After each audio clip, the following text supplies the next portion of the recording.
Représentez-vous un homme naturellement juste et pacifique, encore modéré par les années, souvent pris pour arbitre dans les querelles, et qui exerce dans son village les fonctions de maire ou de curé. L'ennemi se saisit de cet homme et lui donne ordre de recueillir toutes les armes sous peine de mort.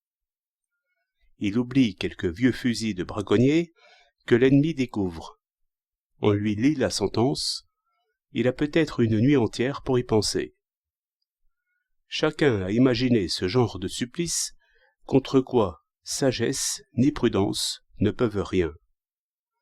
Ni délai, ni recours. On n'écoute même point ce qu'il voudrait dire. Il s'agit d'inspirer la terreur.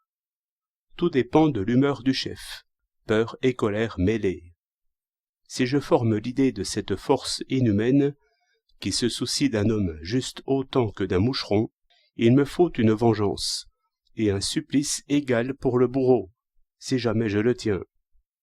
Imaginez maintenant un bon soldat, formé à l'obéissance, au travail, à la patience, au respect, et pour qui la servitude du temps de paix n'est pas sans douceur. Il sait que le bagne africain est pour les mauvais esprits seulement. Il a même éprouvé qu'en gardant toujours la politesse, on se fait écouter du colonel qui est le père de ces hommes, qui les comprend et qui est juste. Notre soldat est pris dans la guerre aussi, et se trouve à quelques postes avancés, presque seul et sans ordre nouveau, devant une vive attaque et un danger évident, sans aucune espérance, sans la moindre idée de ce qu'il pourrait faire d'utile.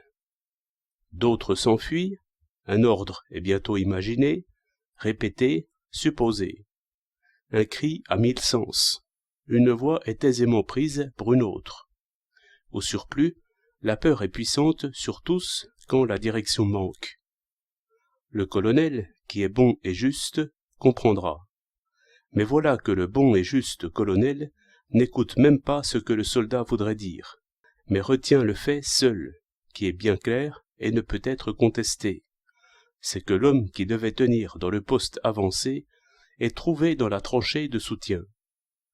Tout homme doit penser à la dernière nuit de ce soldat. Ni sagesse ni prudence ne peuvent préserver de ce supplice.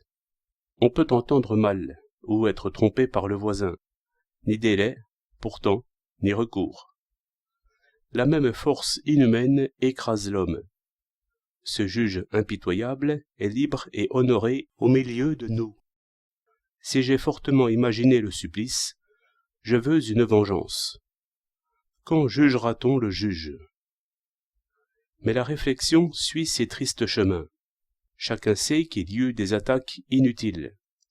J'en connais qui ont coûté 5000 morts, et dont les historiens les plus modérés disent qu'on n'en pouvait rien attendre, et que l'ambition personnelle des chefs en était la raison principale. Mais qu'en puis-je savoir? Si le chef a jugé bon d'éprouver la vigilance de l'ennemi, ou de réveiller celle de ses propres troupes, qu'aurais-je à dire contre cette opinion qui a fait 5000 morts? Je ne parle même pas d'une attaque aussi inutile, aussi absurde, qu'on la suppose, qui nous aurait coûté 5 ou 6 vies humaines. Allons droit à cette pensée virile. Qui veut la fin, veut les moyens. Qui veut la guerre, veut par cela même des massacres inutiles, des exécutions pour l'exemple, et des otages fusillés. À celui qui veut tout cela ensemble, je n'ai rien à dire. Mais celui qui veut et ne veut pas, voilà l'homme que je crains. D'autant plus qu'il n'est pas précisément sot, mais plutôt fort habile à se détourner des vérités désagréables, du plus loin qu'il les aperçoit.